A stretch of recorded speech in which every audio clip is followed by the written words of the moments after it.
আসসালামু আলাইকুম। আশা করি আপনারা সবাই ভালো আছেন। আমি একটা বিষয়ে কথা বলতে চাচ্ছি, সেটা হচ্ছে বর্তমান পুঁজিবাজারে ভয়ঙ্কর এক পরিস্থিতি বিরাজ করতেছে। তো এই পরিস্থিতি কারা তৈরি করছে, বা আপনাদের কাছে আমার আসলে একটা অনুরোধ, যারা আমার ভিডিও শুনেন, আপনাদের কাছে আমার একটা অনুরোধ থাকবে, যে আপনারা যে বিও অ্যাকাউন্টগুলো রাখেন, আগে তার আগে আমি বলে নিই কেন আমি আপনাদের কাছে অনুরোধটা করতেছি। সিকিউরিটি এক্সচেঞ্জ কমিশন গত 2 দিন আগে তারা একটা প্রেস রিলিজ দিল যে আমাদের যে টাকাগুলা আমরা বিও অ্যাকাউন্টে রাখি, আমার আর আপনার ক্যাশ টাকাগুলো আমরা অনেক সময় দেখা গেছে ব্যাংকে টাকা ট্রান্সফার করে না, একটু দরকার কি থাকুক না, অসুবিধা কি, হ্যাঁ, হাউজের অ্যাকাউন্টে থাকলে অসুবিধা কি। আসলে আপনার আর আমার এই টাকাগুলো যখন হাউজের অ্যাকাউন্টে ক্যাশ থাকে, তখন তারা এই টাকাগুলো ব্যাংকগুলোকে লোন দেয়, তারা এই টাকাগুলো বিভিন্ন জায়গায় খাটায়। আপনি হয়তো ভাবতেছেন যে আমার 50,000 টাকা, সেটা দিয়ে তারা কী করবে। আপনার মতো এরকম আরও 50,000 টাকা করে করে আরও দেখা গেছে 50,000 লোক এভাবে টাকা নিয়েছে। তারা একদিনে এই টাকা থেকে অনেক টাকা নিয়ে আসে, ইনকাম নিয়ে আসে। এবং এতদিন তারা এই টাকার সমস্ত সুদ তারা নিত, আপনাদেরকে কিছু দিত না, আপনাকে কিছু দিত না। দেখা গেছে একদিনের জন্য যদি আপনি টাকা রাখেন, তারা ওই টাকা তাদের কাজে খাটায়। হয় তারা শেয়ার কিনে, না হয় তারা কারো কাছে ধার নেয়। এখন ব্যাঙ্কগুলো কিন্তু এখন ডেলি বেসিসে কিন্তু টাকা ধার নেয়, এবং শুধু ডেলি বেসিসে ব্যাঙ্কগুলো না, শহরের যে ব্যবসায়ীগুলো আছে তারাও কিন্তু ডেলি বেসিসে কিন্তু টাকা নেয়, একদিনের জন্য নেয়, পরের দিন দিয়ে দেয়, এই জন্য তারা ইন্টারেস্ট দেয়। কিন্তু হাউসগুলোকে সুযোগ দেওয়া যাবে না। কেন দেওয়া যাবে না? এই হাউসগুলা, যাই হোক, এতদিন সমস্ত সুদ তারা পাইতো। এখন কমিশন সিস্টেম করছে যে এর থেকে গত পরশু যে রিলিফ প্রেস রিলিজ দিল, এখানে বলা আছে যে 25% রাখতে হবে, যেটা আমাদের কল্যাণে ব্যবহার করবে। দেখেন, ডাকাতদেরকে কীভাবে উৎসাহিত করে, টাকা আমার, সব কিছু আমার। এতদিন 100% সুদ ব্রোকারেজ হাউসগুলো, মার্চেন্ট ব্যাঙ্কগুলো পাইতো, এখন 25% আমাদের জন্য। এত আন্তরিকতা কমিশনের, ওরা কি বুঝাচ্ছে আমরা বুঝতেই পারতেছি না, ঠিক আছে। আর একটা বিষয় আসবে, আমি 30% উদ্যোক্তা পরিচালক, যে শেয়ার ধারণ ক্ষমতা না নিলে যে কমিশন সেখানে স্বতন্ত্র পরিচালক বসাবে। এটা আসলে একটা আমি কি এগুলো হচ্ছে নাটক। এখন ইন্ডেক্স পড়তেছে, তো আপনাদেরকে কি বলে সান্ত্বনা দেবে, এটা হচ্ছে তার একটা কারণ, আর কি, অন্য কিছু না। কেন অন্য কিছু না, সে বিষয়ে কথা বলবো। তো কমিশনের আমি আপনাদের কাছে অনুরোধ করব, এই হাউজে আপনারা ক্যাশ টাকা ইয়েতে রাখবেন না, হাউজে বিও অ্যাকাউন্টে ক্যাশ টাকা রাখবেন না, টাকাগুলোকে ব্যাংকে ট্রান্সফার করে নিয়ে আসবেন। কেন নিয়ে আসবেন?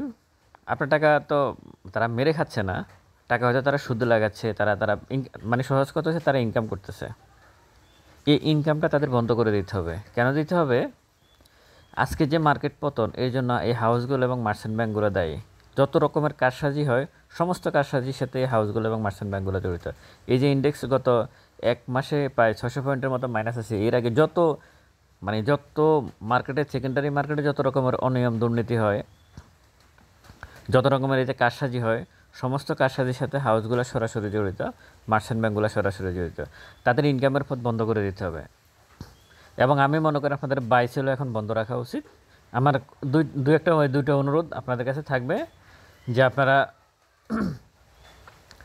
হাউজের বিও অ্যাকাউন্টে কোনো ক্যাশ টাকা রাখবেন না, টাকাগুলো ট্রান্সফার করে নিয়ে যাবেন আপনার ব্যাঙ্ক অ্যাকাউন্টে।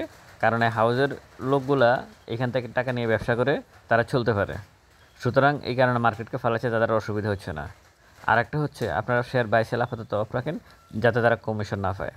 কমিশন যখন পাবে না, এই দুইটা সাইড যখন বন্ধ হবে, তখন তারা একটা সিদ্ধান্ত নেবে, ব্রোকারেজ হাউসগুলো, মার্চেন্ট ব্যাঙ্কগুলো, মার্কেটকে তারা কী করবে। এটা অনেকটা পরোক্ষভাবে প্রতিবাদ করা, আপনার জায়গা থেকে আপনি যতটুকু পারবেন আপনারা এই প্রতিবাদটুকু করবেন। এটা হচ্ছে আপনাদের দিক থেকে, আমার দিক থেকে, আপনার দিক থেকে প্রতিবাদ। যেমন আমার 5 লক্ষ টাকা আছে অ্যাকাউন্টে ক্যাশ, আমি ওটা রাখবো না, ওটা আমি হাউজে নিয়ে যাব, আজকেই নিয়ে যাব। এবং আপনারাও এটাকে কি বলে নিয়ে যাবেন। আপনাদের অ্যাকাউন্টে যদি কোনো ক্যাশ টাকা থাকে, হাউজে নিয়ে যাবেন। এটা হচ্ছে একটা প্রতিবাদ আপনার জায়গা থেকে, আমার জায়গা থেকে। আর একটা প্রতিবাদ হচ্ছে, কোনো শেয়ার এখন বাই এবং সেল করবেন না, চুপচাপ বসে থাকুন, যাতে তারা কমিশন না পায়। মানে তারা সিদ্ধান্ত নেয় মার্কেটকে তারা টেনে তুলবে কিনা, কারণ মার্কেট কিন্তু টেনে আমি আর আপনি তুলে নেই, হাউসগুলোই তুলতে হয়। কারণ হাউসগুলোর মালিকই হচ্ছে ওনারা আমি নাম বলার দরকার নেই, মার্চেন্ট ব্যাঙ্কগুলোর মালিকই হচ্ছে ওনারা, মানে আমরা সবাই তাদেরকে চিনি তারা কারা। তো আমাদের দিক থেকে আমরা এই প্রতিবাদটুকু করব, আমরা বিও অ্যাকাউন্টে কোনো ক্যাশ টাকা রাখবো না এবং আমরা বাইসেল বন্ধ রাখবো।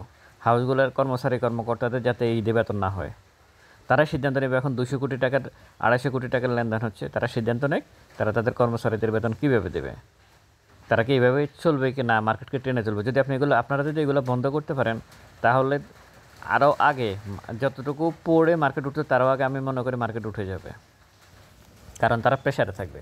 দ্বিতীয় আরেকটা বিষয়, এটা হচ্ছে 30% শেয়ার ধারণ ক্ষমতার এই যে লিস্ট, এখানে কয়েকটা কোম্পানি আছে, আপনারা দেখে নেবেন। প্রাইম টেক্স, সিএনডি textile, central pharma, Fuwang food, Aziz প্রাইভ, সুহাদ, অ্যাক্টিভ ফাইন, ফার্স্ট ফাইন্যান্স,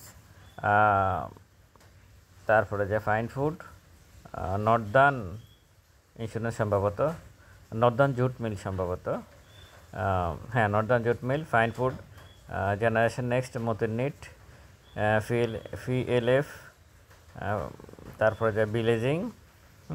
এবার আপনারা দেখে নেন নিচে যতগুলো ইয়ে আছে, নিচে দিয়েও আছে সালভো কেমিক্যাল, আইবিপি, এভাবে অনেকগুলো কোম্পানি আছে, আপনারা এটা নিয়ে নেবেন। আসলে এগুলো হচ্ছে কি, এই যে এখন নতুন করে 30% নিয়ে আসছে, যে 30% যদি কোম্পানির ডাইরেক্টররা যদি ধারণ না করে তাহলে স্বতন্ত্র পরিচালক বসাবে।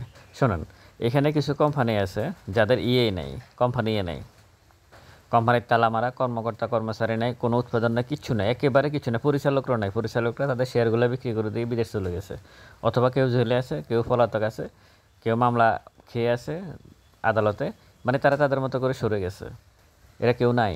বেশিরভাগ কোম্পানির, মানে যাদের অবস্থা জেড ক্যাটাগরির অনেকগুলো কোম্পানির আসলে মালিক পক্ষ পলাতক। যেহেতু পলাতক, সুতরাং আপনারা এটাতে খুব বেশি আনন্দিত হওয়ার কিছু নাই যে 30% শেয়ার ধারণ ক্ষমতা কোম্পানিগুলো নিবে, এটা ভালো একটা উদ্যোগ।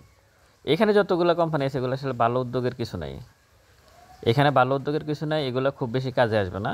এই 30% কিছু কোম্পানি হয়তো আছে, কিছু কোম্পানি হয়তো আপনার আসলে